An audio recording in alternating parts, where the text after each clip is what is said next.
Good evening, everyone. And if you're just tuning in, you're listening to 105.3 FM out of Mississippi and 107.7 FM out of New Orleans, Louisiana, to UFO Paranormal and United Public Radio Network. And this is the Angel Rock. And hang tight, you guys who haven't been here before. Welcome. If you have, you know, I need just a second to get Mr. TikTok running here. So give me just 1 second. I got one part done, but not all of it. So you're going to hear a little ping.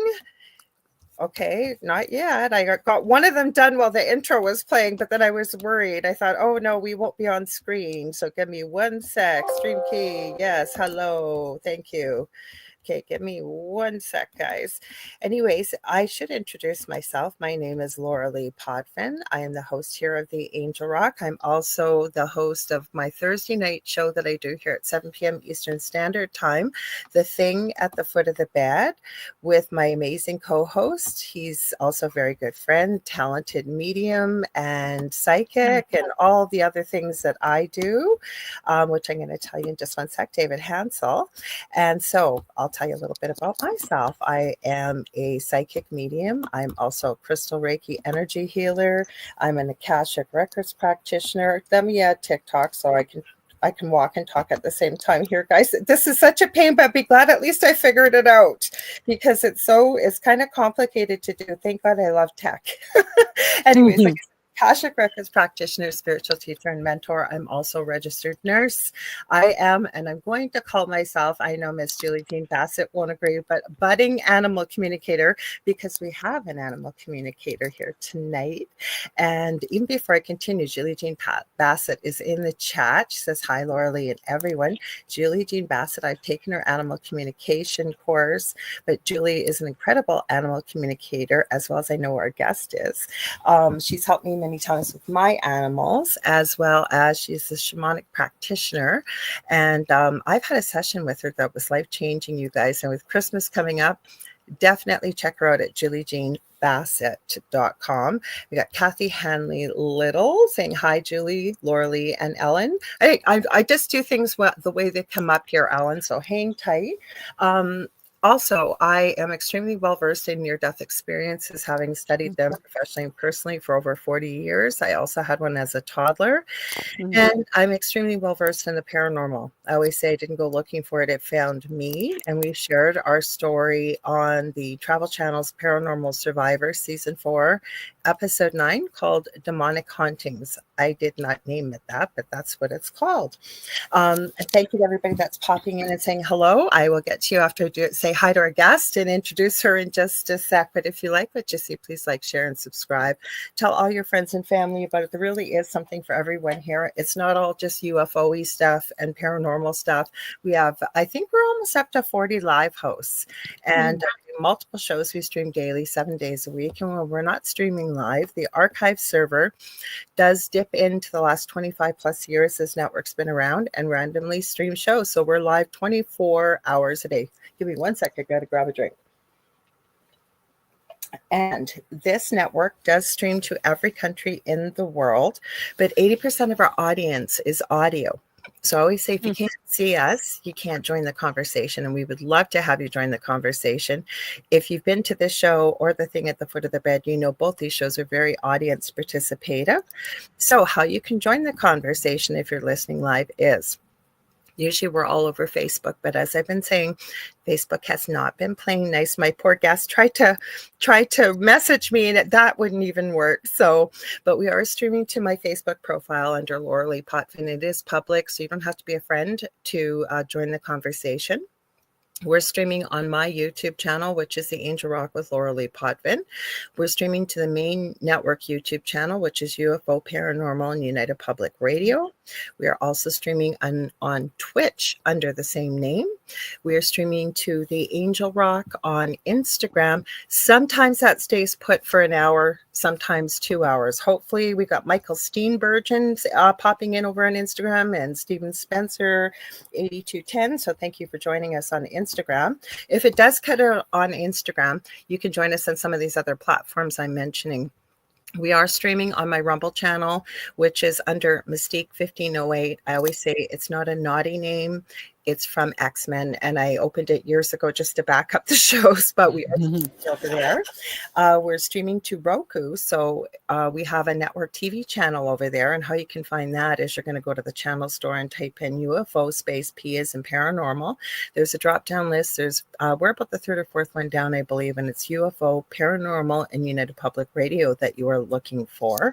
Now, did I remember every... Oh, and of course, we are streaming on TikTok under the Angel Rock as well. So welcome. I just remembered I should monitor that so I can see you guys over there. I also I know Michelle Wilfong will probably be here. She usually is. She is my moderator over there. And I want to give her a huge shout out because she does such a great job. So you guys check out her TikTok channel under Michelle Wilfong. She's got a haunted apartment and streams, or she actually puts up quite a few videos over there. She's got some interesting interaction with the spirit world. So check her out. Now, did I remember everything? Let me see. I think I did. So now I can read my very patient guest. And I want to tell you guys, if we're having streaming problems, that's why my poor guest was here right on time. And she didn't even know if she'd got in here or not. But we have a massive snowstorm going on. It's gone on all weekend. And we have more snow now than we had all last year. And it's snowing again. So I had a little bit of trouble going live here. So cross our fingers that it's going to play nice. And we can... I'll figure it out. You guys know I always do. So my guest's name is Ellen Kohn. She's an author and has been communing with animals since childhood. She hears their verbal messages and intuits their feelings. She uses the clair skills such as clairvoyance, clairaudience, and clairsentience to help interpret their transmissions. In her psychic and mediumship practices, these identical skills are employed to connect with individuals in the physical and non-physical realms. During her animal communication training, she studied and apprenticed with world-renowned animal communicators.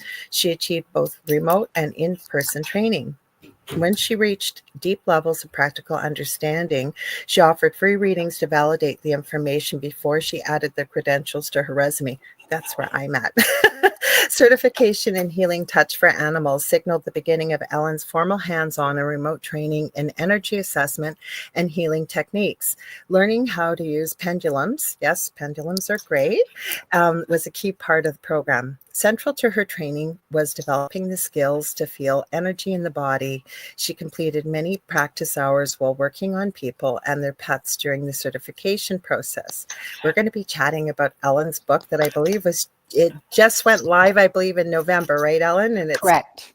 Be Like the Wind, 3 Equines Channel Spiritual Light. We're going to talk about her animals, her work with animals, and much more. So welcome, Ellen. Thank you for being so patient. Oh, thank you very much. I'm excited to be here. Let's say hi to everybody. I do that usually, and then you may see me while we're talking. I may just wave so you'll know I'm saying hello to somebody up there because I love people. I always hate when I go to somebody's live. And don't get me wrong, if there's like a couple thousand people, I don't expect them to see everybody's comments. Right. But when you go to somebody's live and they never look at their audience or you might have a question or something. So I don't know if everybody feels that way, but I just want them to feel like they're part of the conversation. Yeah. And we have such a great audience. So like I said, we got Julie Jean Bassett, Kathy Henley Little, and oh, there we go. Julie says, you are not a budding animal communicator. I'm not as confident as I am in everything else psychic mediumship wise. So I'm still working on that. We've got Rhonda Harris. I'm going to give her a huge shout out. Her and her co-host, and Rhonda's a good friend. I don't get to talk to her enough, but with Howie Odell, or sometimes he's under at Odell, they have the Rift Nation Network, Howie does. And Rhonda and Howie have the Orion Effect on Sundays at 7 p.m. Eastern Standard Time. And my co-host David and I have been on the show a couple times. She says, hi, everyone. Got Connie Martins, Lisa Martinello. Hi, Lisa. Haven't seen you in forever. So nice to see you. And let's see, everybody's just saying hi. Oh, we got Z-Sun Dragon, which is Kevin. We just call him Kevin because he's got such a cool screen name. Hit up everybody there. So welcome. Welcome, everyone. Thanks for coming. So you said you had to wear your headphones because you have a donkey that is at the window. Is that what you were telling me? Yeah, they're right there right now walking past. But often when they hear and see me, I'm in a separate small building. So I don't get interrupted by the 4 cats and the 2 dogs in the main house. Mhm. But out here, when they see me, they come to the big window over here and they make noise or And they they want to stand chat. there. They want to chat. They do. So I always start at the beginning with people. So, how did you know that you could talk to animals and connect with spirit and know all about the spirit world? I would say, like you, it was its own unfoldment in Mhm. spurts. Some of it was through practicing, some of it was these wake up moments, some of it was looking back and going, oh, I didn't know I was doing it when I was a kid or a teenager. But then you get really plugged into the spirit realm and the magic happens every day. And you look for the magic. So it escalates in that sense because it makes life a whole lot more fun, Well, basically. it does. And that's the thing, right? Like I look back to when I was really little. I had my first scary experience with, I'm going to say, the paranormal. I was probably barely 4 years old. But at that same time, I still remember having conversations. I now know who it was. It was my guide. They told me how many children that I potentially would have, and I'd ask the names. Now, I have two boys. They said three boys, for example. So the first one they said would be called Jordan, and I love that name. I wanted to call my first son that, but my ex-husband would hear of no other name but Logan. So my first is Logan. My second, I was told, would be Justin. And my second son is named Justin and Michael after Archangel Michael. Mhm. And then I actually got pregnant at 50, around my 50th birthday, and I lost a baby. And I do believe it probably was a little boy. I've had some confirmation, so he's around me in spirit. But I was given the name and everything. But the one thing that I could not get, and my kids have done this since birth, practically since they could, well, not since birth, probably, but when they started speaking, they can both speak to animals. Even my youngest, or my second son is like, well, youngest, he has severe autism and they're both adults now. He has told me he's been able to communicate with animals. So I knew there had to be something to it. So do you believe everybody could communicate with animals, or what's your thoughts on that? I do. And I Mhm. think it's like everything else. When you get that spark that ignites you, whether computer programming or dentistry or animal communication, you're off and running. When you find that, let's call it an alignment, and you're excited, passionate by it, you can. So instead of being nervous, we all have the center of our head where I read from. We've all got that physiology. It's a Mhm. question of desire and intention and will that choose to learn it or study it or practice because you love what you're doing, like everything else. So you're going to be good, possibly, and dropping the doubt, which Mhm. might be the point where you are now, because the more you do it and the more you practice, the more evidence comes in that says, yeah, I was really talking to that dog or that person in spirit. As you know, as a medium, Mhm. they call it evidential.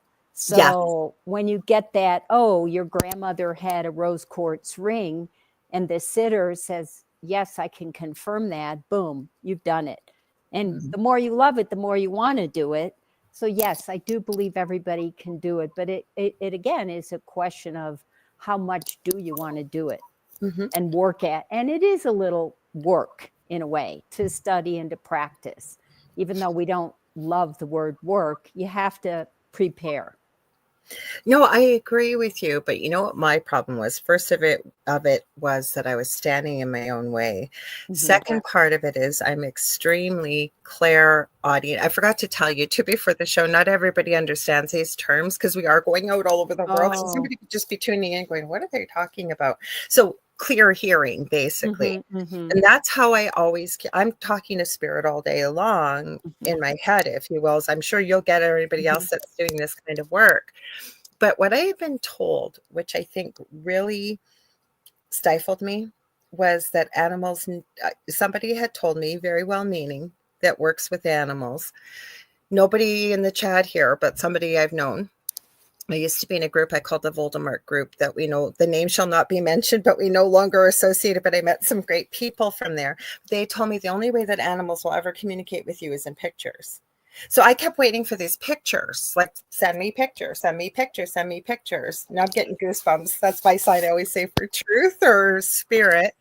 And I've since learned no, animals communicate, I believe, in the best way. Should you state your intention, whether it's telepathically or verbally, they will work with you and use many of your senses. They just don't send you pictures. I'd love to hear your thoughts. Well, I've occasionally heard one word. Mhm. For example, the word grandfather. And Okay. this woman's dog had died suddenly. She had Mhm. it planned out and she didn't know me. Somebody referred her, and I heard the word grandfather. So I said, did you have a grandfather that meant something to you? Yes, I did. Well, there's a grandfather here. She was kind of quiet. And then she said, my grandfather was my world. He meant everything to me. I said, well, your grandfather greeted your dog when your dog Oh. died. So it wasn't that I heard the dog, I heard that word. And I Mhm. knew Forrest, the dog, was with her grandfather. Aw. That alone, a very small, tiny thing, brought her closure. It could be an image. Yes, it could Mhm. be an image. It could be a word. It could be a feeling. I'm getting the feeling of a farm and I'm seeing a farm. So that it can be all your clairs, all the clairs. You can smell lavender or something. And the person said, well, I always had lavender going in my house to calm my cat when he Yeah. was getting ready to die. It Mhm. could be something like that. It can Mhm. be so many things that bring that person who's receiving the information they need to know that you are connecting. Because many of them come in like, I'm not sure you can do this. How can you do this? How can you talk to my cat in spirit? But you look for that and you get permission. And when you get that teeny weeny or big something, they know. Mhm. Then they know. You can't make it up. You cannot make it up. No, I agree. I'm gonna just say hi to two people. We got Mish. I always tease her and say she's in the future because she's over in Australia. So it's Tuesday morning. So hi, Mish. You're probably roasting over there, and you missed the beginning. We were a few minutes behind because we got a massive snowstorm where I am right now. We got Mark Foster. I saw also Heidi Gall. She's driving, so drive safely, Heidi. Thanks for joining us. No, I agree with you. But that was my thing. So I took the course, and Julie's an amazing teacher, and she had all of us, such a great group of people that were there. She's run it a couple times, at least once, I think, since I've taken the course, maybe twice. And so the people that were in the group, we put our animals in there. Now, I had known one very special animal, Julie's stepmom's guide dog, or I should say service dog, not guide dog. Sorry, Julie. Anyways, I got him, but I didn't know what he looked like. I didn't know his name. And he was such an incredible dog. And he really was. And Julie's got quite an interesting story about him. He's no longer earthside with us and working from the other side. But he gave me, for example, the taste of the medication because he was ill. He let me feel the pain in his, well, I say arm, I guess, front paw. He gave me so many things. And then all of a sudden I realized I got to get this out of my head that animals just send you pictures because I know better. Like the big aha moment for me was mediumship. Like that was like going to a different country because I didn't start doing this till later in life. I've been using it my whole life. I just didn't realize that it was. And I don't know, do you find that too? Like, because we all find Oh, that yeah. best way, I think, to connect with spirit, but when we're doing mediumship or even animals, they can use a variety of ways, right, to connect with us. Well, one of my favorite expressions, which was taught by my psychic teacher, there are no rules. Yes. That Yes. is, I've adopted that as a mantra because people on these podcasts have asked me so many times, do dogs only reincarnate as dogs? Do No. cats only reincarnate as cats? And no, but I asked another teacher here in Santa Fe many years ago, oh, Absolutely. They stay in their same group, Yes, dogs, I've dogs. heard that too. And I said, so I asked somebody, a visiting medium, what she thought. She said, oh no, I've been a woolly mammoth. That was enough for me to say, that's what I believe. I don't think, and I've also heard, for example, that people who hunt come back as the hunted, like elk, a man or a person who hunts elk might come back as an elk. I If don't you know. wanted that experience, because I think that that's what it's about. And I Mhm. always like to use a quick analogy or a story and not to oversimplify it. I call it source. Some people may call it the Mhm. universe, God, Buddha, whatever you want to call it. But I say that if we truly are all connected to one another, which I believe we are, I use the analogy of we take source and say source was made out of a big mound of clay or Play-Doh, whatever you want to call it, and decided, source is going to create this universe. And so source kept taking from this mound of clay and Mhm. creating everything we see and we experience in the animals. And so when we look at that, are we separate? No, we all came from the same mound of clay. And earth is a school, same as we don't Mhm. always incarnate on earth. Like Right. that's what people think we do too, right? Right. And Mhm. if you look at it even from the mystical Kabbalah, we're a spark of the divine or source. Each Mhm. one of us carries that spark that came Absolutely. off the original Big Bang, whatever you believe in, Mhm. but that makes us all part of the one, part of the hologram. Mhm. So I believe in that too. It's hard at times to be in the earth school with all these lessons. Like, how could that person do that to another when they're connected on the soul level? That's free will, most likely. But if Could you be an can, agreement yeah, though, yeah, right? yeah. Because I'm sure with your mediumship work too, and sometimes the person that takes the bigger burden is the one that agrees to be what we may look at as human beings, the monster or the evil one, for whatever reason. Free will Mm-hmm, could be involved. It just depends, right? But sometimes there's an agreement or mm-hmm, contract mm-hmm. where the person is going to experience this. Could be part of the karma. There's so many other reasons why. And you try and explain this, say somebody really wants some answers about, why do bad things only happen to good people, or Right. people that end up declaring hatred towards, say, God or their belief system because of what's happened to them. How do you explain all that? I know, I think that's a good point that we do come in every lifetime with a new soul agreement and a new lesson, possibly, especially if we haven't learned the lesson before, we might have to replay it in this lifetime to kind of get it to move forward in our spiritual growth. I What's see the that a hard lot. thing? Oh, so, I'm sorry, go ahead. No, go ahead. I was going to say the hard thing I think for people to understand is when we say we might have to replay, it's how we say, believe it or not, we choose, right, Hmm. to come Hmm. back and redo it. Kind of like Hmm. a test, if you will, a do-over. You get to do it over because the only person that judges us is ourselves when we cross over, right? It's true. Hmm. And, especially with animals that leave suddenly, because people, as you know, and I'm sure your audience knows, we get hit really hard, maybe harder with the sudden loss of an animal than even a parent. I have found that all over the place. Hmm. So there you go, that agreement, that contract. Sometimes it's hard to explain. Like, why did that have to happen? Why? It's I happened to me a few times. So it Oh is, my yeah, gosh. Like, yeah. and I had my house before where I am. I had 5 dogs. I had 5 cats. My sons love animals like I do and talk me into cats, not recognizing, and I should have, that female cats go into heat every 10 days. Mhm. So we ended up having to get them fixed. But because the 2 females had gotten pregnant a few times, I felt that that was our duty, plus teaching my children responsibility, that those kittens go to a very loving forever home. And I'm very happy to say I just got the most beautiful message from this lady. Her kitten's got, well, it's not a kitten now, she's got to be about 5, I think 4 or 5. And she just said, you and your eldest son gave us the biggest blessing with this bundle of love and fur. They were an elderly couple.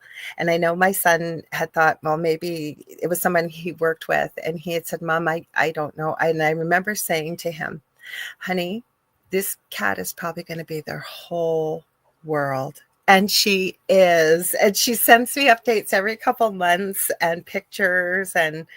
But sorry, I had to share that because I just love animals so much and they bring so much to our lives. I can see why it's so devastating when, even more so than, say, maybe a parent, because it's unconditional love. It is.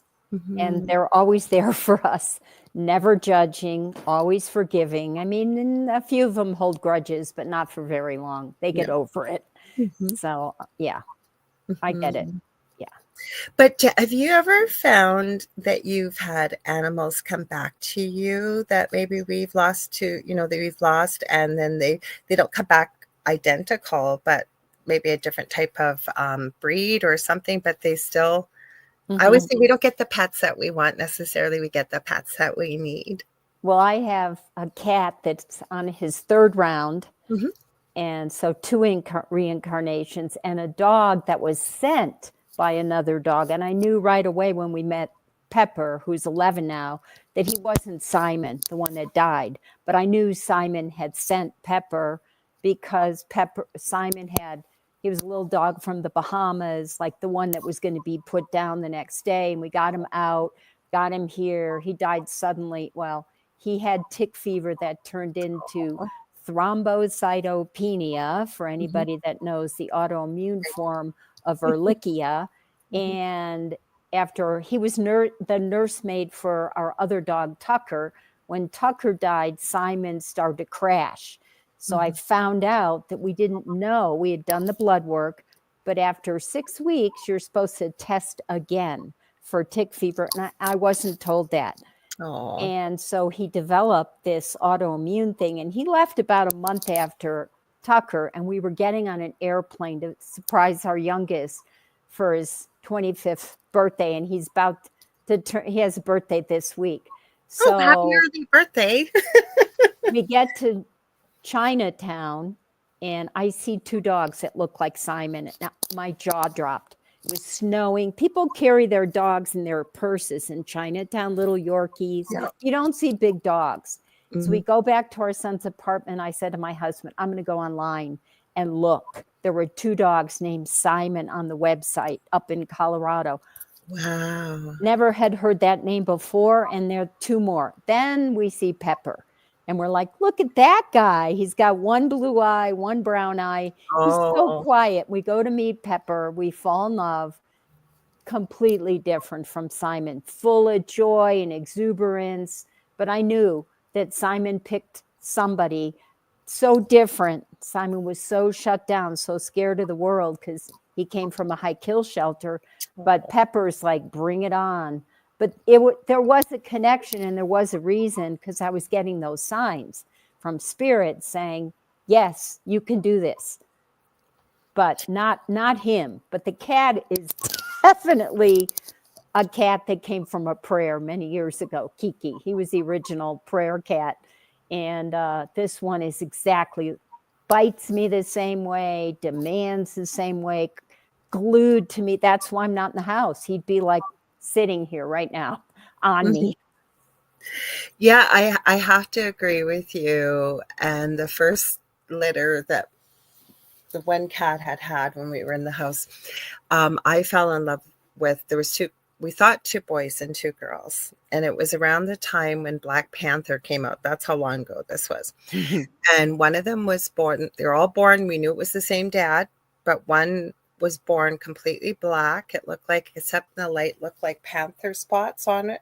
And I not one of them I'd gotten wrong with the sex of the kittens, except the Black Panther. The Black Panther's name was T'Challa. That's the main name of the Black Panther character.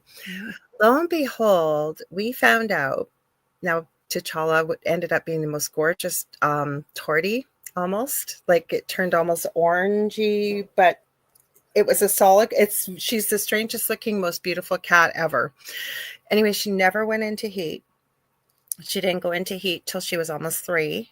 And so never got pregnant or anything like that. So now she's Charlie. My son has her. But there was 4. And my son wanted to name one of the cats Stevie. My son is, eldest son is part of the LGBTQ community and does drag part-time. And I guess he was watching RuPaul's Drag Race and they were doing divas. And I've never considered Stevie Nicks to be a diva, but apparently she was in the show. So Stevie was Stevie. I fell in love with the other one named Molly. They look like twins. Well, one of his very close friends fell in love with Molly. She now has her and calls her Angel. So we got stuck with Stevie. And Stevie looks like a perpetual kitten. She's sick. She might even show up. She does show up on here every now and then. She's literally about 2 pounds. And she's a little monster. She really is. She's so bad. And she won't go to anybody but me or my youngest son. But I know she picked me for a reason. Yeah. I know she did. So same as the dog, our German Shepherd. We've had 2 dogs, both picked my eldest son. She did. We had lost our German Shepherd just before we moved. And my eldest son, I don't usually say his name. He doesn't care if I do, but Logan. And he said, Mom, a friend of mine, they've had a litter of German Shepherds. Do you want to go look? Sure, I'll go look. So there was like 15 dogs. There was like 13 puppies and the mom and then a couple others that they had. And my dog's name is Ember Lee, but we call her Emmy. Well, of course we were taking one, but she wanted nothing to do with me. She picked Logan. So I remember whispering to her, don't worry, soon you'll be mine. And she is. She's like my shadow. Julie's connected with her and said she's never met a dog more connected to like the universal consciousness and stuff like that. And she's an unusual dog. But like I say, we don't always get the pets that we want. We get the pets that we need. Right. And they do choose us. I believe that 100%. Now, Kathy's written, I have also had a connection to horses, dolphins, whales, and owls. I think in my past life, I was at one time, all of them. I am deeply connected. I don't show you guys my tattoos, but on my lower back, my first tattoo I got is of a mama dolphin, a medium-sized baby, and a little baby to represent my sons. I've swam with dolphins. Oh my God, it's so incredible. But I want to talk about horses because you channeled your horses. I would love to hear all about this. Like, what happened with this book? How did it come about? Let's talk about the whole thing to do with the book, if you don't mind. I'd love to hear more. Okay. So it kind of was a joke. I was out riding and I said to Monty, who was the main kind of leader that kept pulling things together, I was joking around. I said, so do you have any life advice today? And I heard, be like the wind. Just exactly that. And it startled me.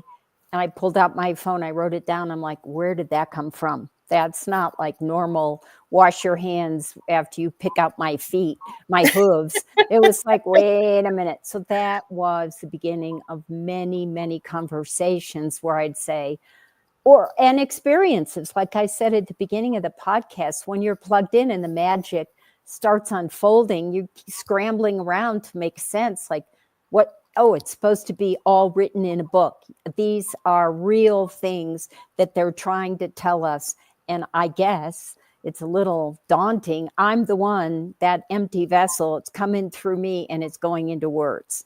So that was how it happened. And again, because the words were so different, so giant in the meaning, it floored me and I had to do something. And that kept me writing, kept me going, because I didn't sit down to write a book. I did not plan, I'm going to write a book and it's going to be about horses. When that happened, I'm like, Monty's got important things to say and I've got to listen. So were these all your horses or ones that you rode regularly? Yeah, Billy, he was already in spirit. Monty was not. He died in 17 very suddenly, a really not great 2 days of my life. And then Romeo is still here. He's right out there. And he's a Mustang. He was captured off the range when he was 2. And he and I have also had a really incredible journey. I call him the love ambassador. He's just pure love. Not Oh, that Monty and Billy weren't, but Billy was about play and Monty was about healing. Because Monty was, well, they all three had their trauma, but Monty was literally starving when I got him, bag of bones. And he, scary starving, like didn't even want to look at him. He was a skeleton and he had no life in his eyes. I wasn't really sure where we were going, but I said, I got to get him out of here and I got to try. So it worked. I mean, we were together 20, let's see, I got him when he was 3, about 20 years together. That's a long run. oh, I have so many questions. Never mind that you said, sorry, I'm fixing Rumble here. Nobody's playing nice tonight, you guys on here. Why are they not? Give me a sec while I fix this, because the thing that you just got me with Monty is, I remember I had said 2 dogs of ours picked my eldest son out. Monty was our dog that picked my son out. Wow. He was 6 years old. And we went to see a litter of pups, and the pups would have nothing, or none of the other pups, like Monty wouldn't let any of the other pups go near him. And he was always my son Logan's. We lost him, I think, at the age of 15. It was 15 or 16. And he was such a unusual, creative, interesting dog. I'll say that. He had quite the sense of humor and personality. So I guess, most people, first of all, they find it hard about animal communication, but it's just interesting that, hang on, I'm going to save this. I guess we got to take this off of here. Nobody's playing nice tonight, you guys. I don't know why, but they're not. So we're trying. Anyways, what was I going to say? About animal communication. Yeah. So you heard, what was it, like the wind? Be like the wind, the name of the book. Okay. It came like when things like that come flying in and it's not in your conscious mind, it's not a thought, and something like that comes in, it just, that has to be real because you weren't thinking about it. And it came like in my hearing, wait a minute, like that happened to me when I was training too, way long time ago. A client said, ask my horse how he hurt himself. And I said in my head, Toby, how did you hurt your back? And I hurt myself in turnout. And my friend and I had been in a clinic about a week before. Toby had done, I didn't see it. She said to me, did you see when he spun and he went backward? I said, no, I had my hands full with another horse who was misbehaving, and he bruised her calf. Toby was doing something, but he didn't say, I hurt myself in the clinic. He said, I hurt him. I hurt myself in turnout. So that was something, again, not in my conscious thought mind. And I said, Kim, wow, I just heard something completely different. That had to have come from somewhere. I mean, sometimes it's power of suggestion. I know that. You'll be having a conversation about skiing, and then you'll get an image of snow. That can happen to all of us, but not in these circumstances.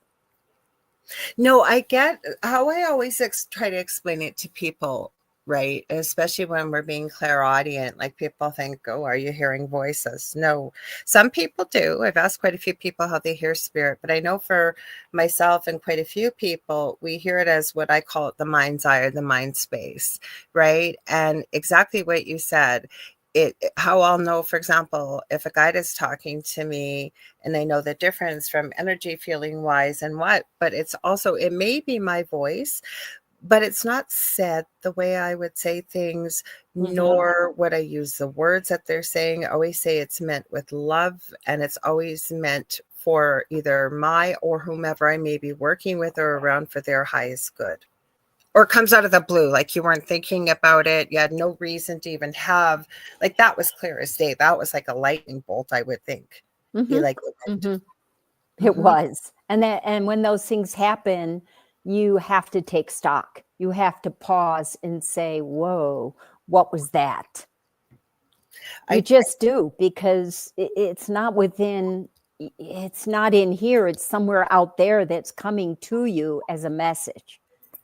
Exactly. I just wanted to acknowledge, actually, this is my cousin, Michelle Christine. She said, hi, Beamer. That was her little baby. I'm so sorry, Michelle. She said he just passed away 2 weeks ago and she Oh, needs this. Mish, I can tell you that Beamer's still around you, and Beamer will, I know it sounds crazy, but I'm telling you, heaven isn't, or the Rainbow Bridge isn't way up miles away. It's mhm. almost the way, and I love the way somebody had explained it recently. I had heard it's almost like it's just a different layer over top of us, I almost believe. So I always say, whenever you think of them, they can be with you, because we're not limited by a physical body once we pass. I always say pass over, if you will, or go back home.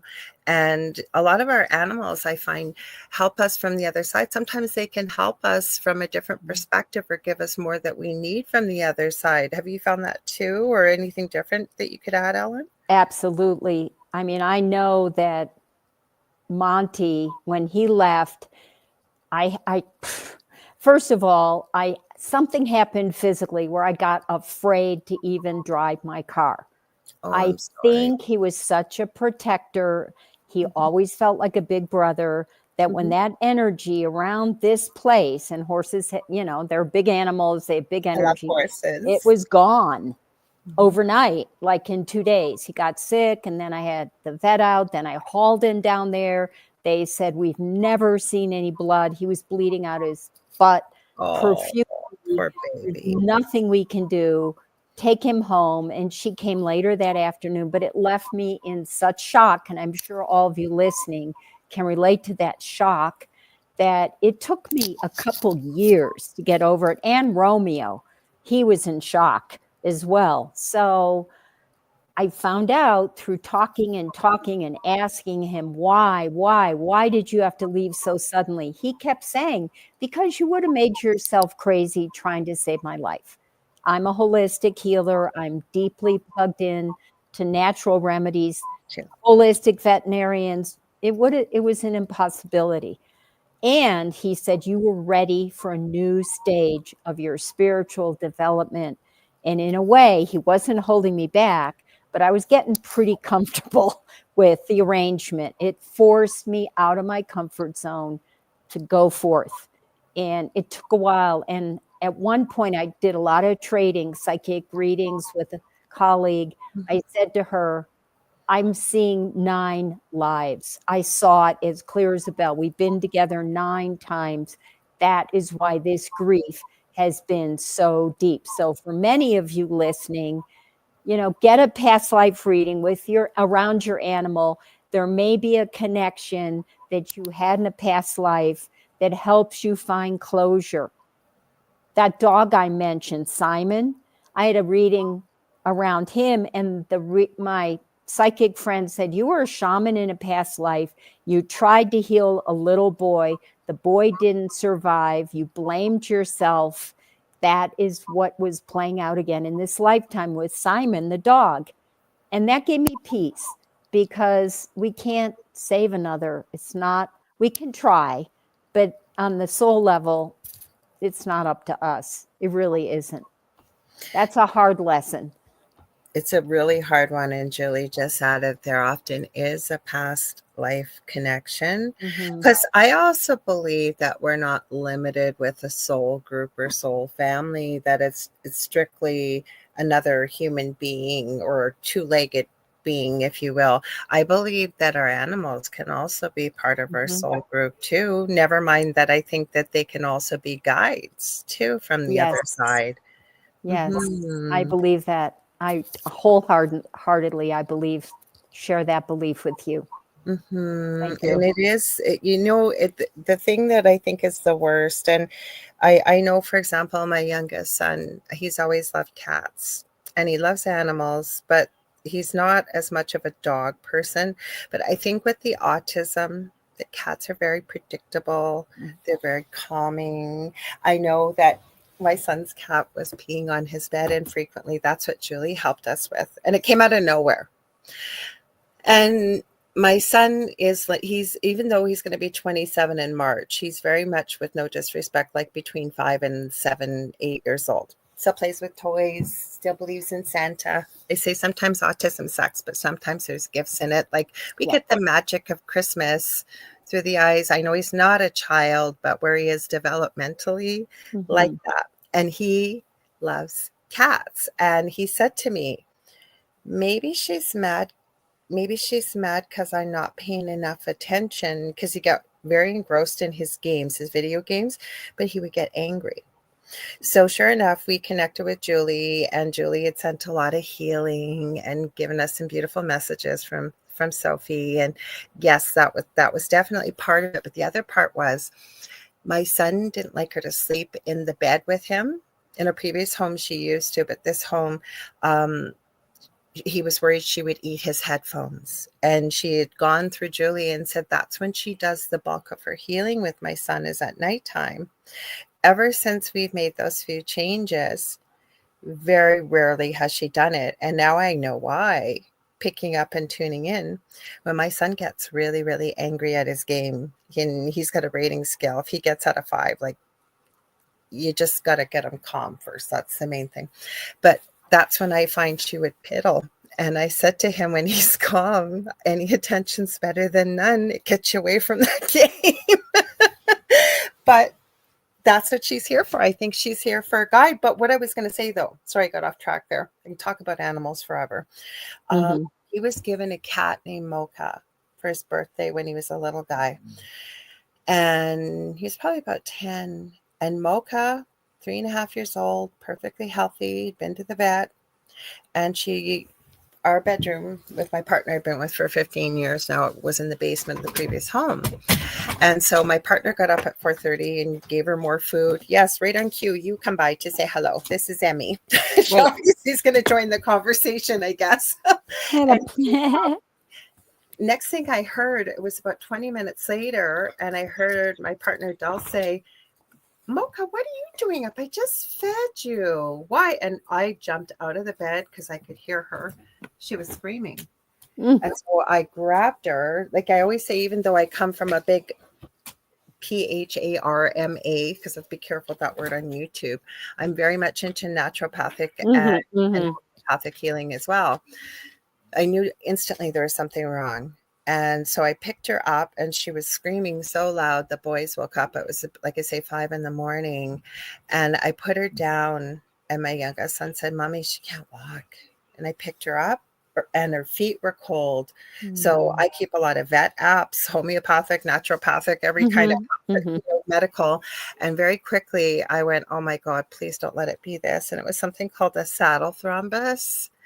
And I guess she had developed a heart arrhythmia. And it's very rare in cats, but with the main artery that breaks down into the legs like an upside down Y, they develop a blood clot there, and there's nothing they can do. That's what it was. But my whole point of this long story is my son was so devastated, and he's a big boy. He lost 70 pounds. Like he couldn't cope. He never wanted another kitty. So I'm so glad that he finally opened his heart to it. But that's what I'm saying. That's how profound. It doesn't matter who you are. If you found it with an animal. Yes. Grief gets stuck in the body.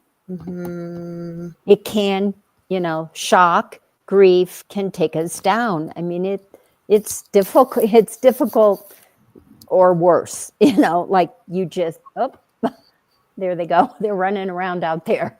Are they? Yeah. My dog just came over here. Like she does that though. She just came over and she just hopped up. She thinks she's a lap dog. And I didn't tell her to leave. She just came over. Hello, everyone. And she I went. hear you talking about us, so I'm going to show up and show myself to the camera. Well, that's what I told you. If the donkeys were braying, nobody will mind. And I tell all my guests that because I've had a couple of guests that they're worried if the dog will bark. I was like, are you kidding? I said, my audience loves animals too. Like everybody loves to see the animals. So There he don't. goes, right by the window. So I want to ask you more about this. So be like the wind. Like, so what kind of it? I mean, we want to give people little crumbs because I want them to go out and buy your book because I think Okay. profound. Here. Never mind that you said you used a pendulum, which I think can be very powerful. Let me show you all the gorgeous cover that the publisher did. I used it as a background for the banner. I saw that. Thank you. Thank you. That's great. So, well, I'm sorry, I interrupted your question. No, you didn't. I told you it's just a conversation. I knew it was going to fly by. I was saying, so how did you get it? Like, what kind of wisdom did they pass along? And you also mentioned you used a pendulum, which can be very powerful, especially when we're checking our answers that we're receiving, or maybe you used it in a different way. So I'd love for you to share more with people. Well, I didn't use a pendulum per se in writing the book. I use them all the time in my healing work. For example, I make custom blends. I just made one the other day for a cat that is also peeing inappropriately in the house. And I use my pendulum, number one, to ask if I have permission. Then if I get permission, I douse the entire box one by one by putting my finger on the dropper. And I don't know which one I'm picking. And I come up with 10 to 12 flower and crystal essences. Oh, I love that. That I put into the blend, and then I look them all up and I make an affirmation. Like my newer horse, who's been here a year, I think I'm on my third. The last one I made him, I called For Peace. In the beginning, it was protection and security, even though his life greatly improved. He's an older horse. He didn't know what his job would be. He didn't know if he'd be safe. I'm not sure he had ever met a donkey. I'm pretty sure he didn't. And our young Jenny is a character. So his mane and tail fell out. I ran blood work. People were like, he's got a thyroid problem. Nothing is wrong with him. It was his own version of shock because it was somatic. It's growing back, right. But he was very nervous coming here, even though there's only one horse, 2 donkeys, lots of land. He was switched on. His nervous system was on high alert. So I started making him those remedies, starting doing energy work. He's way different now. He's calm. I can see the look in his eye. And my husband and I talk to him all the time when we walk in and he jumps. No one's going to hit you with a pitchfork. No one's going to smack you with a broom. Some of that he was saying to me, you don't want to know what was done to me. And I don't. I don't want the stories. I got to know. You don't want it to be that story, right? It is that story because I kind of know his background from previous ownership. But Romeo, he's told me everything. And I wanted to know that because I'm an advocate for the wild horses and I sign everything. When I can, I donate money because I think that's a terrible plight for the Mustangs in our country where me personally, I'm speaking out. There's millions of acres. Can't we figure this out to coexist with the ranchers and the farmers to move them or create sanctuary? They're not going to ruin all the land. Really? Come on. So I agree with you because you know what? I've often said if I ever win the lottery, you know what? And it's a big prize. I don't need all that money. I just need to be able to live comfortably, make sure my boys are looked after. And even my co-host and I have talked about this. We both say that he's in the States. He's in North Carolina. And we always say if we won the lottery, it would be so cool to open an animal sanctuary. Because actually that was to prove, for example, to prove that I was actually, because Julie always says I'm not a budding animal communicator, but I'm not as confident yet. Once I start getting into it, kind of like what you said at the beginning of the podcast and you're in the zone, you get it. But where it was my eldest son, Logan, he has his own house with his fiance, and he sent me a message. He goes, "Get a load of this, Mom." And it was in the city, but we don't live in a huge city. It's only 100,000 people, but there's a lot of rural areas, not in the city, but on the outskirts. Mm-hmm. And there was a bear across the street, and everybody was gathered around. And I said, "Well, that's a pretty young bear." And he said, "Well, he's not that small." I said, "Believe me, that bear is a yearling." Didn't know how I knew, but I just knew. Now I know how I knew. And so I contacted Julie because nobody would come to relocate him or get him back to a safe spot. And people, thinking they were being kind, were bringing like graham crackers and honey and peanut butter. But this poor little guy was going to, he was going to start relying on that. Plus this had happened, I think, Friday night. Monday morning, or it was Tuesday morning, I think it was around a long weekend. It might have been Canadian Thanksgiving. The kids were going to be going back to school, and what if some child went up to pet the bear? So I contacted Julie, and we were trying to figure out a way to tell the bear how to find its way back to, there's actually a nature preserve probably about 5 miles away one way. And so as I started connecting to him, I was able to give him stuff, but thank goodness somebody came from, we call it MNR, some Ministry of Natural Resources. They came, they sedated it. They had so many people out there, there was no way. Even when the bear, he wasn't quite sedated, he came down from the tree, and they tried to get a mat under him, so the guy actually cradled his head so he didn't get hurt, and he was relocated. That's when it proved that to me that, yeah, you're right. Yeah, I could communicate, but I'm just not as confident as I am with everything else.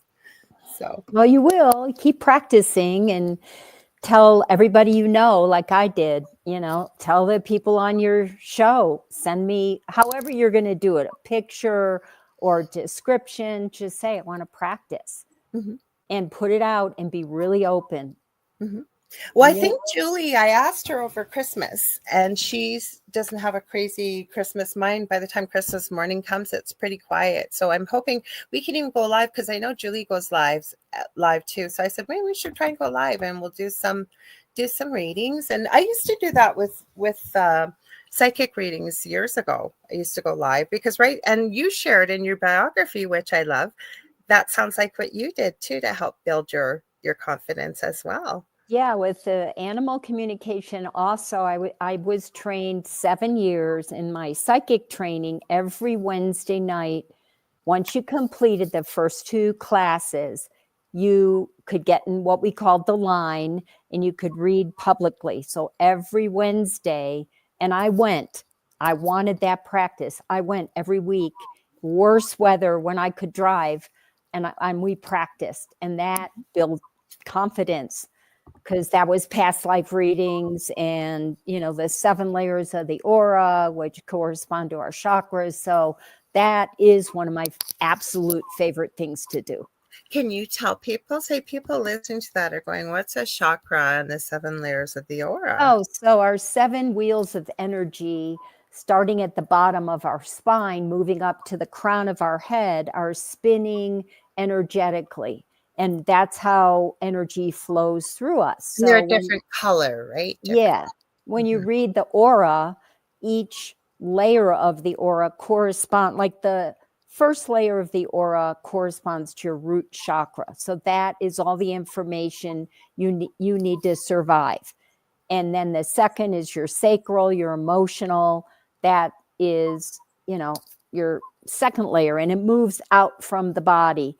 And one of the things that's fun, we read 2 past lives. Sometimes a 3rd past life will come in to those 7 layers. So I was reading somebody the other day, and I got another past life, and there's always a message from that past life to this past life. I had a reading in the way beginning when I was such a new student where nobody knew I rode horses. Somebody said, you were a tightrope walker in a past life, and it was very dangerous. So whatever you're doing now, I had a lot of fear. I'd had some horse accidents. I think it was with Monty when I first got him. And they said, you were a tightrope walker, therefore whatever you're doing in this lifetime, which you got some fear around, don't even be afraid, because if you could do that up on those tight ropes, you can do this. And that really helped me move through whatever. I think I'd had some horse accidents or gotten bucked off or something. I've been bounced around a lot. That helped me move through my fear. Oh, that's, So, I love that you shared that, because yeah. you know what? I think, like, again, I'm going to go back to, again, we don't get the animal we necessarily want. We get the animal we need. I was just looking at, I don't always go to questions, but like I say, I really want you guys, for anybody that's interested in animals or the bond or the love of animals, or how can animals help us connect with our spiritual side. There's a lot of people here that are either working in the field, or I find even with humanity is really awakening to, what is my purpose? Why am I here?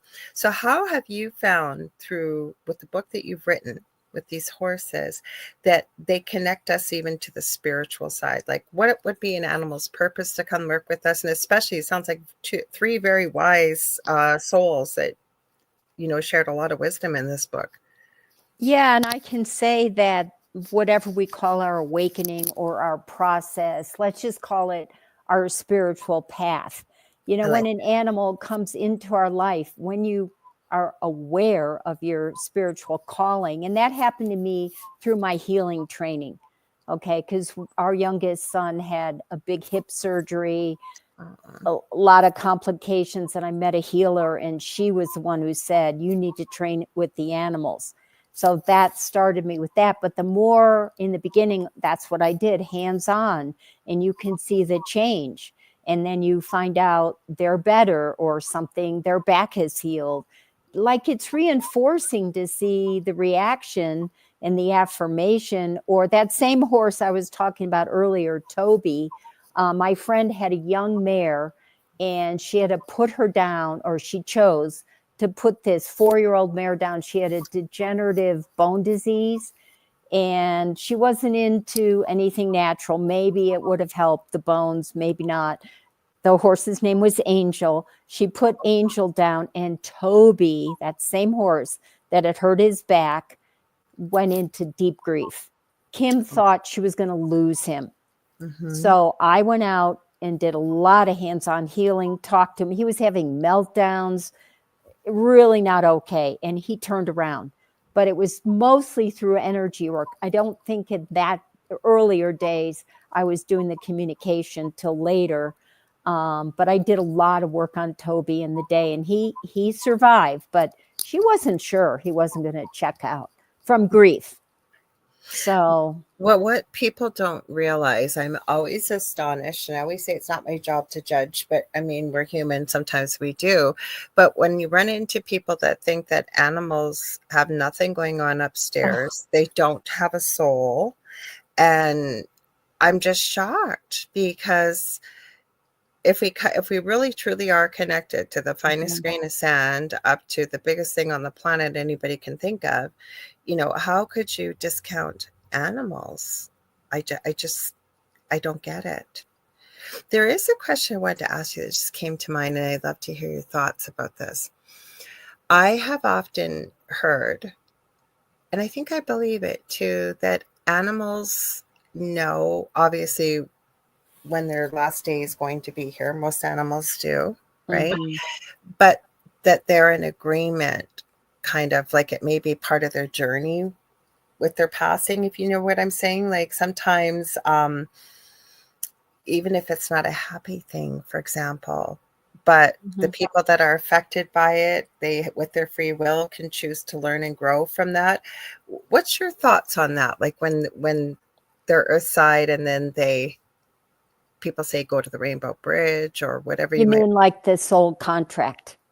Yeah, absolutely. Because I've talked about the 3 cats. There was Kiki, then Marco, then Pippin, who's here now, all the same soul. Marco was only here for 5 years. He was a feral, and had a horrible, my dog ran into me, fractured my leg, giant surgery, bedridden, wheelchair. I was disabled. That cat came in to help me heal. He was glued to my neck. And as soon as I started healing, he died very suddenly. And Oh, it took me a while to see that lesson. Oh, maybe he was an earth angel. That's what I came to believe. He came in for a very short period of time. When his job was done, he left. And it was not easy. Again, one of those shocking departures, but I came to, and I didn't wait very long. I talked to him, said, can you come back right away? I don't want to be without you. And I did a breathwork class with our older son, and I saw a black and white cat. And I'm like, oh, good, you're going to come back like the first one, black and white tuxedo. And I went looking. I went on Craigslist. I went everywhere around until I knew I had the kitten. I knew it. Drove to Albuquerque, picked it up. I just knew it. But I didn't wait. Some people are like, I got his permission. Will you come back right away? I can't be without you. And he was like, sure, I'll come back. And there you go. I love that. I love that. That's beautiful. Now, I thought this was a cool question I just saw. Is the spirit world the same for animals as it is for humans?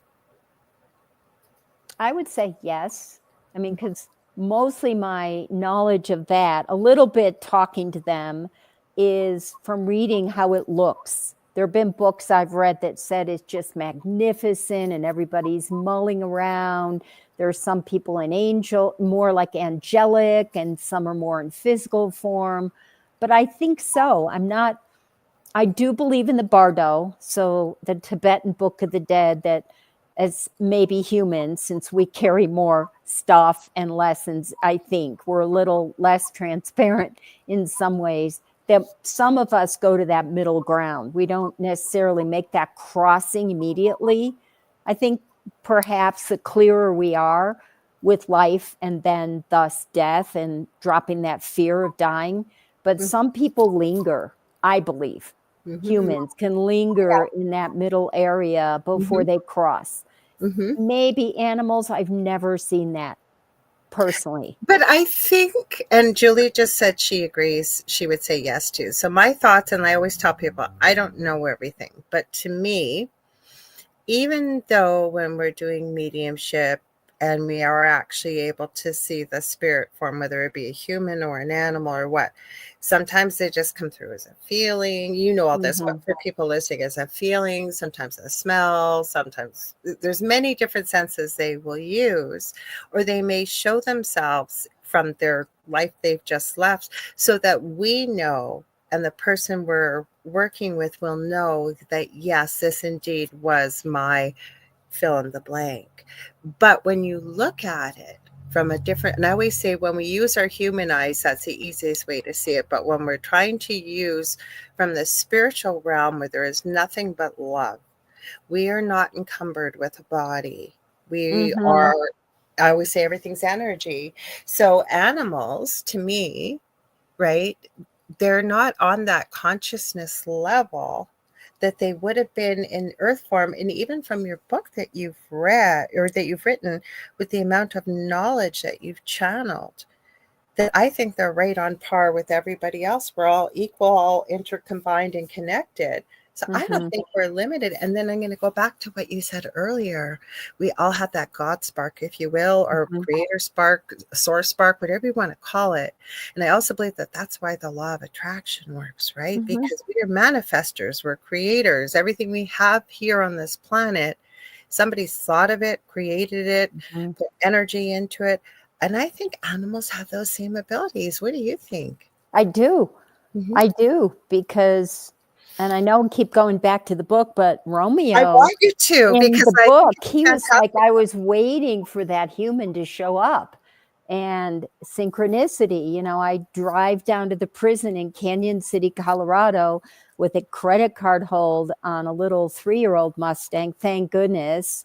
That would have been a mistake because I was already 60.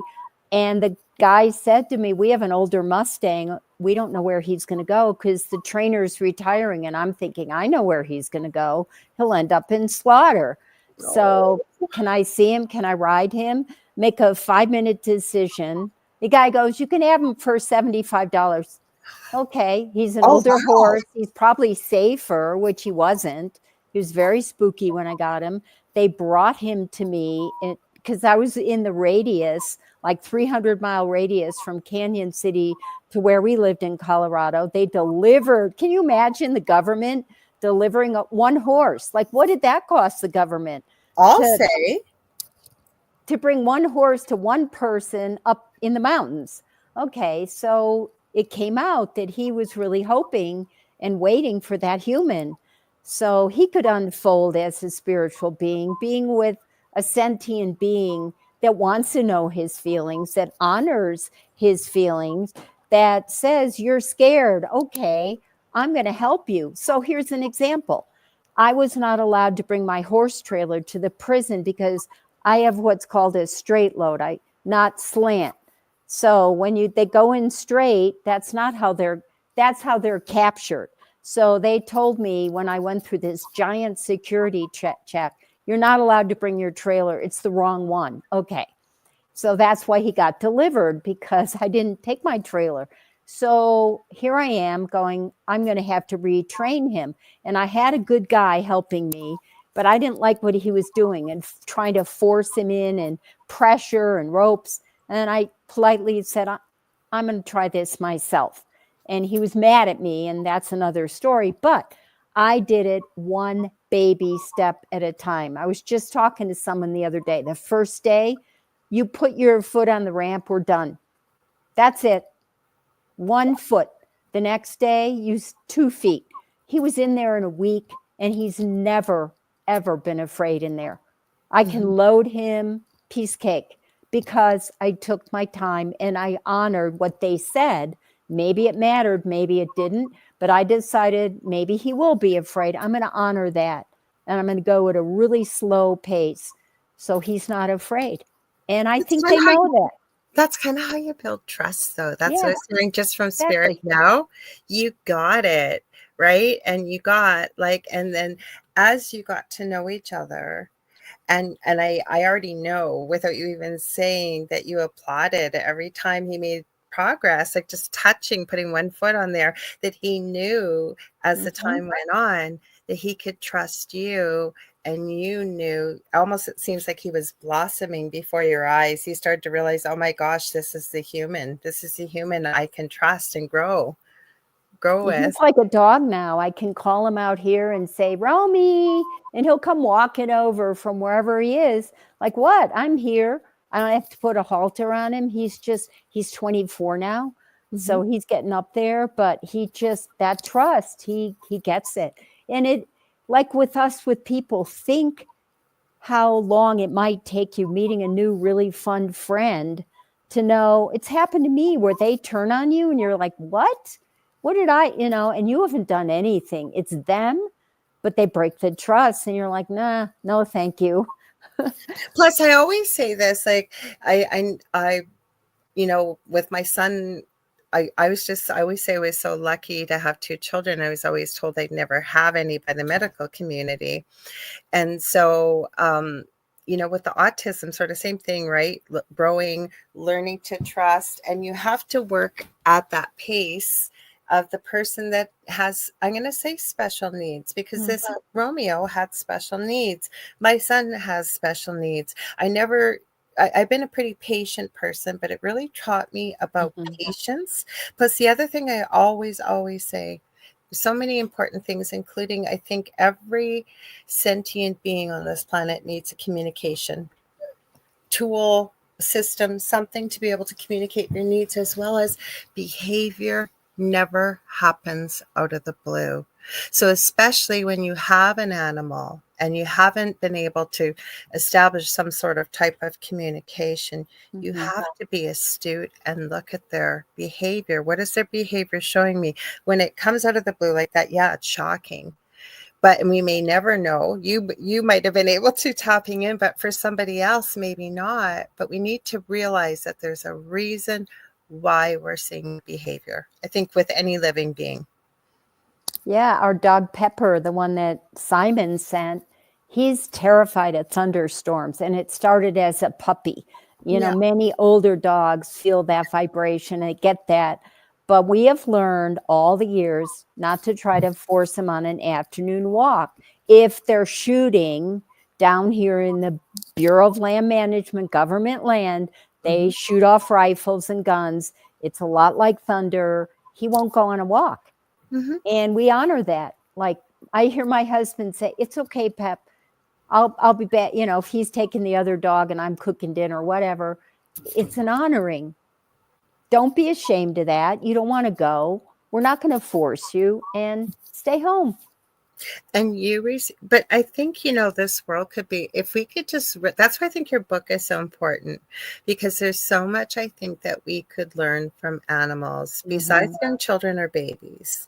I don't think there's any better demonstration, if you will, of unconditional love than, speaking of Miss Bratt, she's just said hello. Are you coming over? She's going to come and say hello. Let's see. This is Stephen Nicole, the little peanut. She's about 2 pounds, and she's a little monkey. Can you say hello to everybody? She looked right in the camera.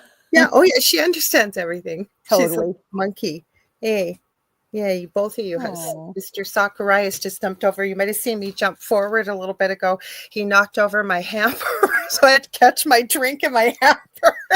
Well, think about this. And I know our daughter and husband, they have two, a 6-year-old and a 3-year-old. And the terminology that I hear from other young moms, like my body work or whatever, is embodying their feelings.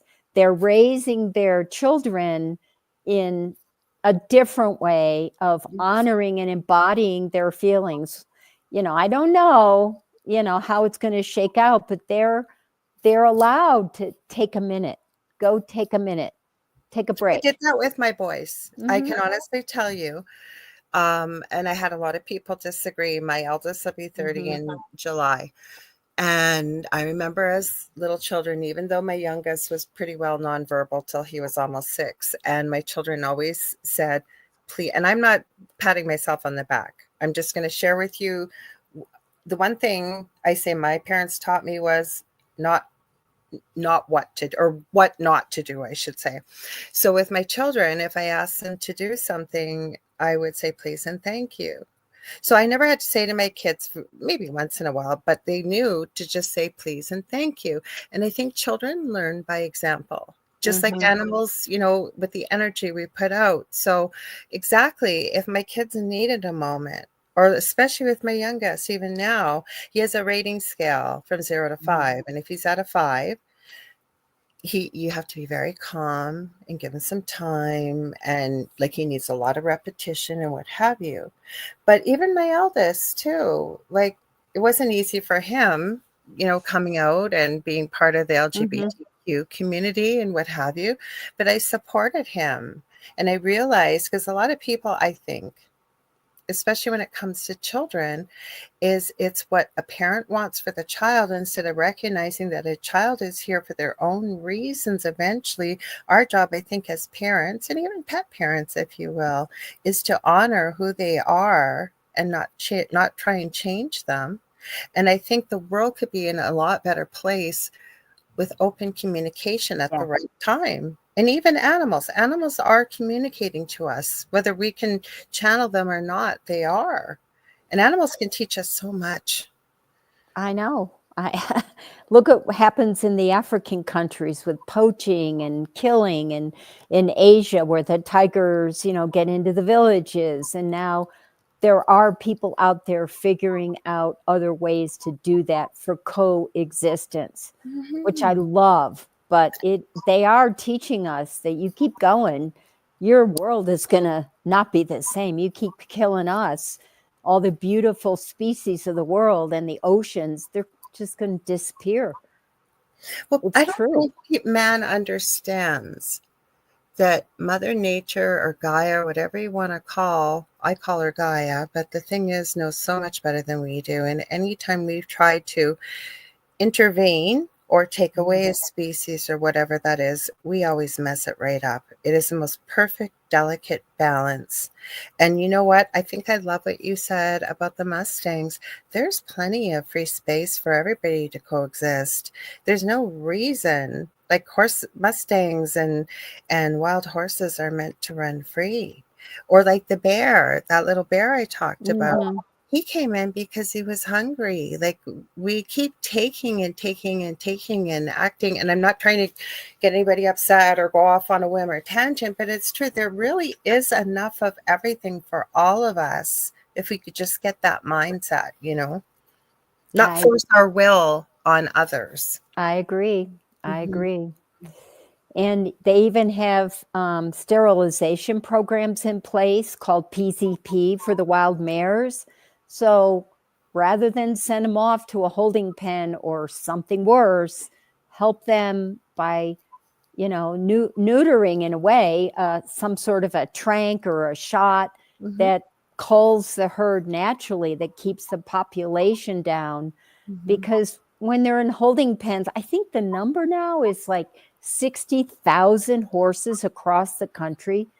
Who's paying? I mean, they still have to feed them. It's still Mhm. coming out of the government. So I have a feeling these organizations might be making some progress with convincing the government we have a different way than taking them off the range and you're still having to pay gobs of money to keep them alive. Mhm. Let's, neuter them or sterilize the females. Mhm. It's not great, but it's better than the alternative. It's better than the Mhm. alternative. And again, we can learn so much. Like we go back to even back in history. Have you ever followed Anna Breitenbach from South Africa? No. Oh my gosh, you got to see this story. Oh, Okay. I love it. Okay, so she was an investment banker, I believe. She's from South Africa, but she went to the United States, totally into the investment world, and was very successful, if I remember correctly, but just was feeling so unfulfilled. And I believe she lived in California, and something came up on some billboard or something, and it was about going and on basically like a nature kind of camping expedition type thing, tracking expedition. I think it was over a weekend.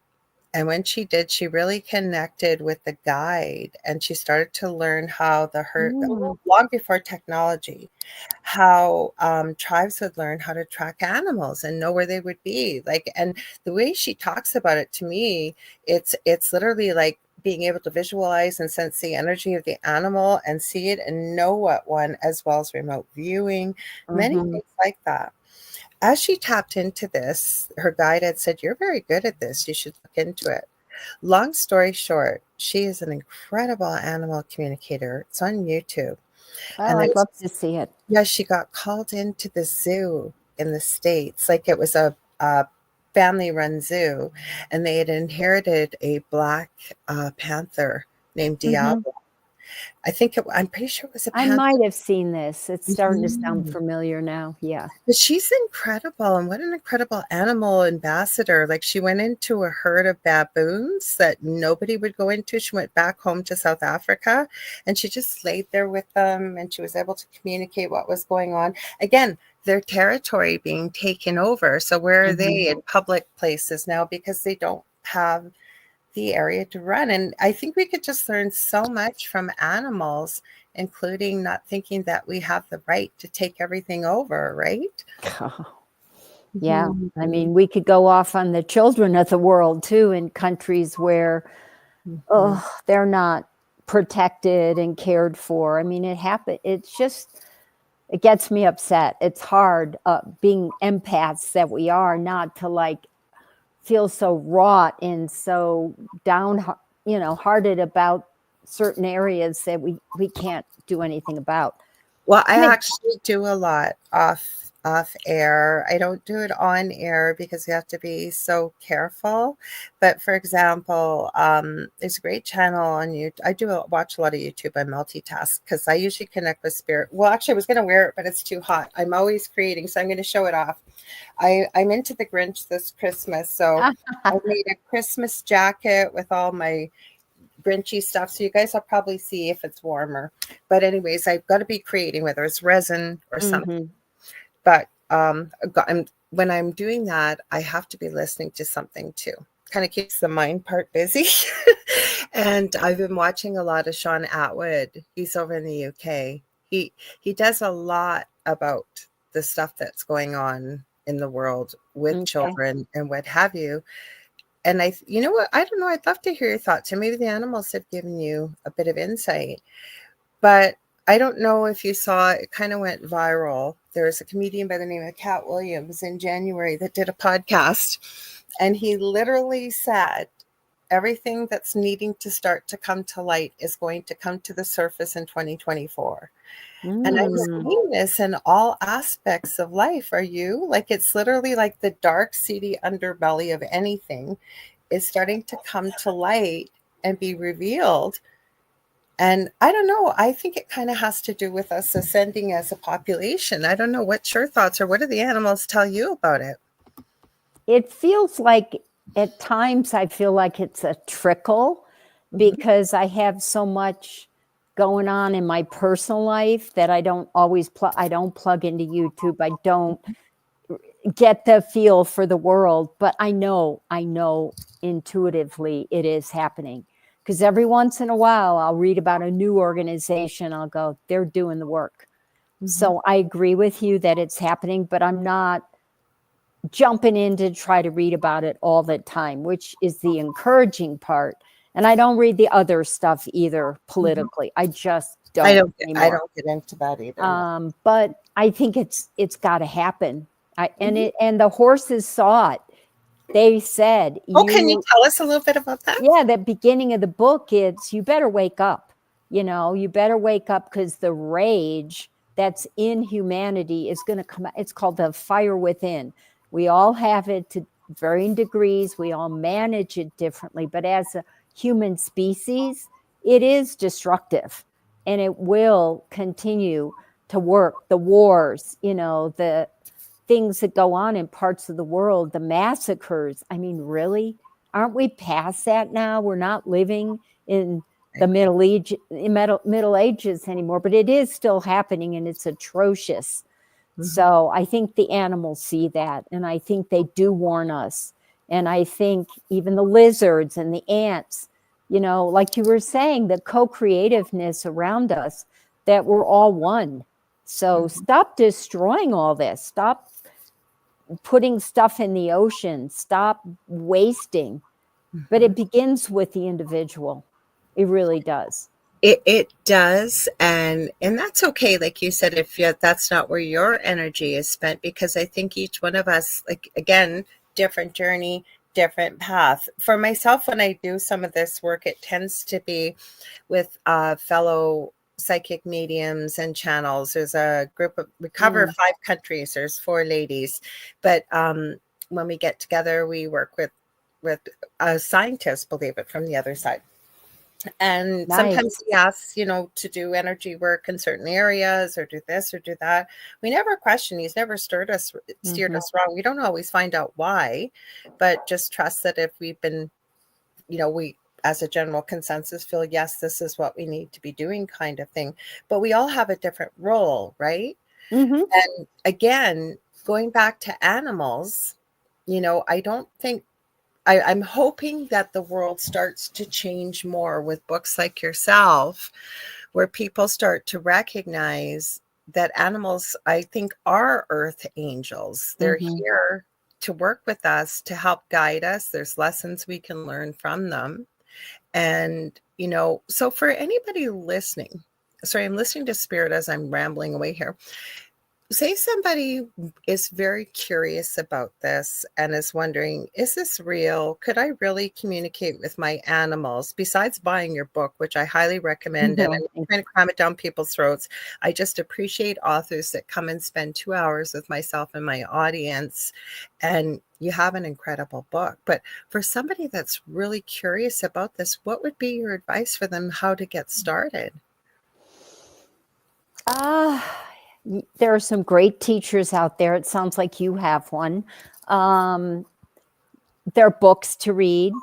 In the beginning, I read Amelia Kincaid's book, Straight from the Horse's Mouth. And she was a table dancer and went to a bookstore and had a reading for her cat. And she got so excited, she went down that rabbit hole to study. So part of it would be pick a mentor or, an online class, do something light and very airy, see how you feel and keep going. If you're magnetized by it, you're going to keep going, whatever that means. So either study it or find a one-on-one mentor or read a book or just sit with your animal but you have to get really still. And in my world, with 10 of them here, there are a lot of distractions. So you could sit with one and you could also be getting messages from two at the same time. So if you want to, practice, really go quiet with your dog when you can turn off your phone, turn off everything and sit with your dog and see what happens. You might get a feeling. You might get a look in the eye like, wow, you're going to sit with me and you're going to try to understand me. And the dog might be like, what are we supposed to be doing here? It could be anything.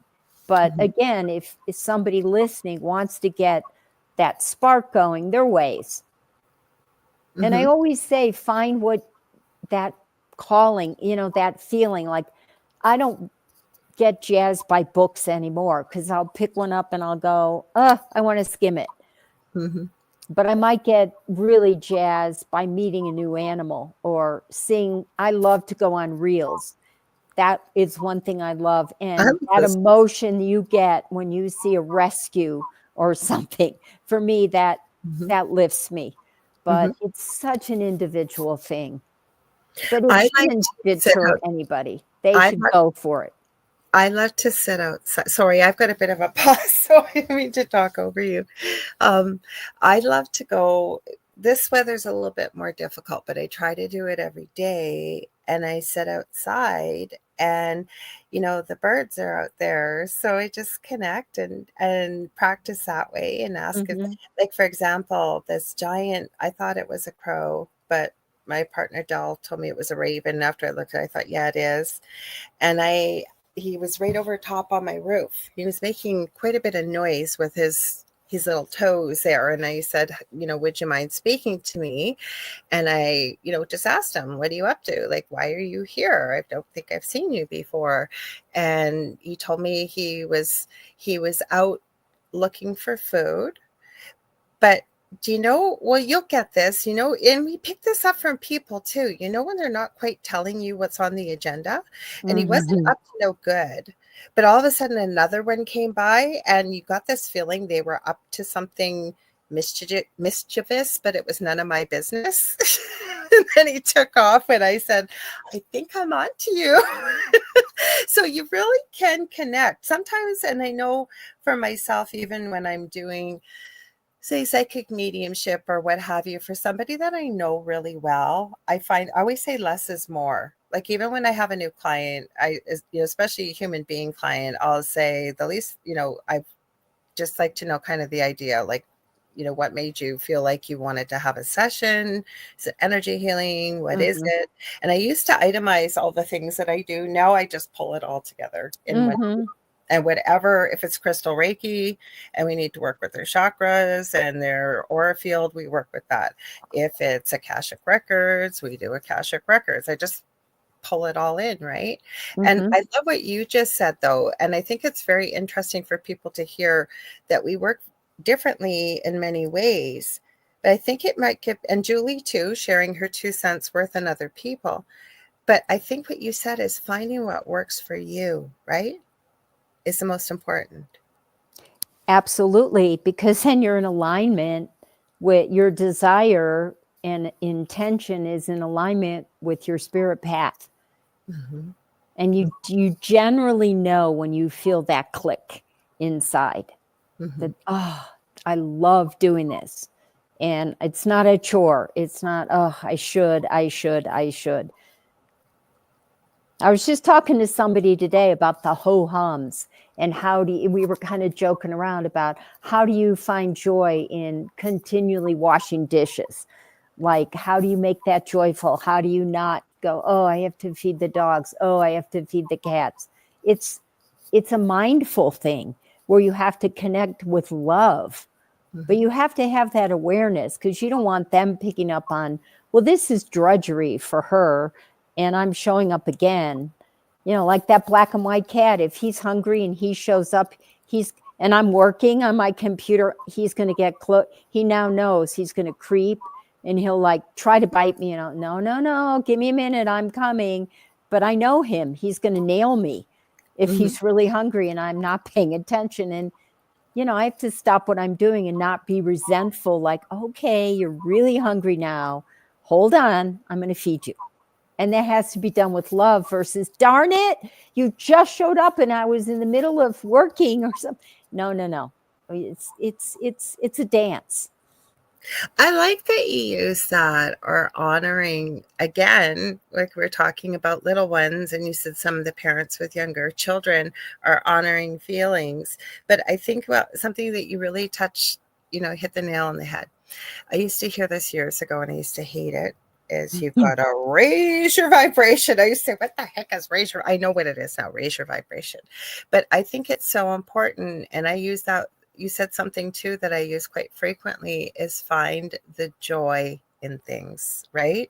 Find the joy within yourself, because animals, if there's, like you said, there's been trauma or there's been abuse or something, yes, there's many different aspects that need healing if they're accepting of it, right? Most usually are when you establish a relationship. Not everybody's different.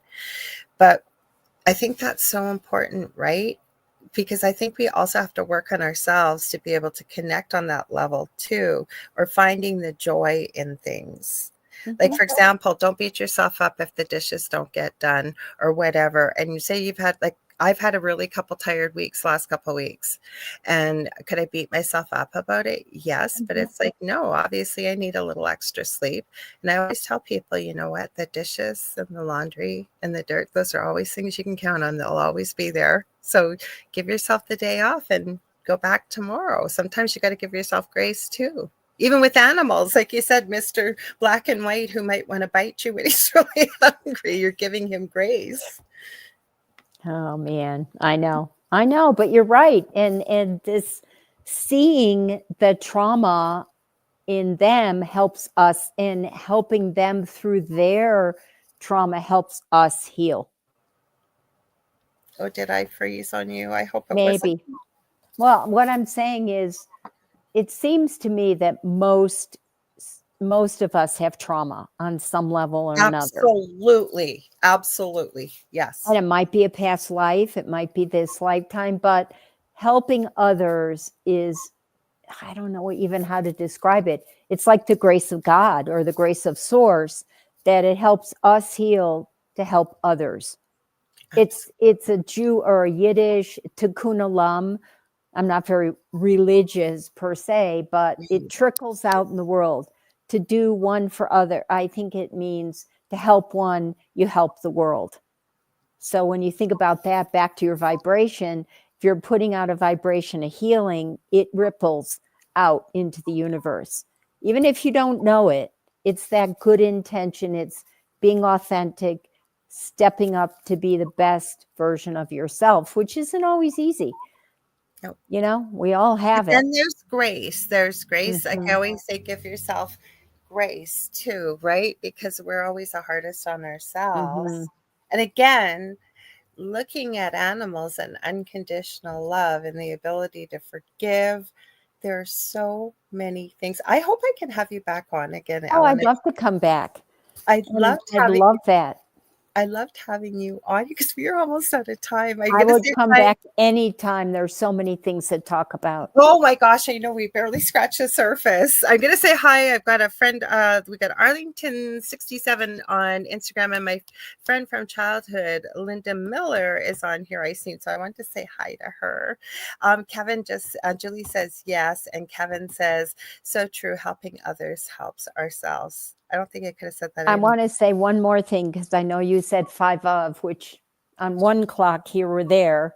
All the proceeds from this book, 100%, are going to my nonprofit in the Bahamas. I mentioned my Bahamian dog. I started a nonprofit down there 22 years ago. I'm the only one running it. I don't pay myself a dime. And I figured what a great If it makes any money, it's going straight to the high kill shelter where Simon came from, and our current little dog, Shika, well, she's not so little, but 35 pounds. She's getting up there. She's 13 and a half. And I'm just going to, what is the expression? Pay it forward, play it forward, donate it, all of it. And it may not be a big money earner, but it feels right because they are so desperate down there. I think that's amazing. So does your charity have a name, and is it on your website? It's on my Enlightened Animals website. It's www.thekohn, spelled my name, KOHN, foundation.org. And it supports the Humane Society of Grand Bahama, which is in Freeport. And man, have they been through it. Like since I've known them, 5 hurricanes, most recently Dorian in 19. It was a nightmare. 200 dogs drowned. The humans were climbing up in the roof. The water was filling the entire shelter. Like 6 people almost lost their lives. The whole Freeport area was just gone. A really, really severe hurricane. So many animals died in that hurricane, and they just keep going. They just keep going. That's why I asked, because with this holiday season, anybody out there listening, if you're looking for a charity to donate to, what a beautiful gift to be able to help the animals not overseas, but in the Caribbean and the Bahamas. Yeah. So your website is listed too. Now, is that the only place they can get your book, or can they get it on Amazon too? Amazon, barnesandnoble.com. If you go to Collective Inc., which is my publisher, but Amazon, boom. Who doesn't go there? I mean, that's my go-to for everything these days because it's so easy and I don't have to leave my house. But yeah, there are 2 ways to reach me: enlightenedanimals.com and psychicjourneys.net. So I can put them in the chat unless you already know the 2 websites. You know, people want deep information about what I do. Like you, I'm an alchemist. And I love that. You know, I love blending all the skills, energy work, psychic readings. I'm not a trained medium. Maybe you are formally trained. I'm not. I learned more from other mediums and psychics. I did take a class that we never saw each other quickly. We got about 3 minutes here. Very quickly, we just got to talk to each other for 30 seconds and then do a reading. Mind you, it really helped me connect energetically. But I found I really didn't learn. I learned more from other fellow people that are doing this, because I think we can always learn something from each other. So I know. So there you go. I mean that, guys. Now I'm booking, I think, into March. So please hang on when we get off of here quickly. Okay. To make sure that we can get you on, because I really do want to have you back on. Maybe we'll have Julie if you're open to it. We can have a whole animal thingy, all 3 of us, if you're open to it. But that would be kind of fun. It would be. Anyways, I want to tell you guys, please stay tuned if you're enjoying what you're seeing. The Light Gate is up next with Dolly Saffron and Preston Dennett. And I know you guys all love their shows, so stay tuned. There's more live shows coming up. Also, if you ever want to get a hold of me, as I keep saying, if you're new here, it'll be new to you. If not, I have my first course I'm teaching in the new year. It looks like about March, but I'm just looking for a place where to host it. It'll be under a domain name. And then I'm going to pull in the resin and everything else I do in there somehow, some way. I'm working on it. Right now, though, the best way to get a hold of me is on facebook.com/The Angel Rock. You can also get a hold of me on any social media platform under the name of Lorilei Potvin or The Angel Rock. And I will see you guys next when do I see you? Sorry, I was trying to think who's coming next Monday. Now I remember. I'll tell you in a sec. I have Thursday with Dana coming up at 7 p.m. Eastern Standard Time with the thing at the foot of the bed. And next Monday, are you guys ready? You know who's coming on our show? I already talked to her. Well, I talk to her all the time. Carrie Lynn Shellhorn. She's the host of Spirit Switchboard on Friday, 6 p.m. Eastern Standard Time. I have her booked for next Monday, so you know it's going to be a lot of fun. So anyways, I love you all. Stay safe. Thank you. Thank you for having me. Thank you. I can't wait to have you back on again. Okay. I send you all so much love and light. Stay tuned for Dolly and Preston coming up next. Thank you. You on, Ellen. Okay.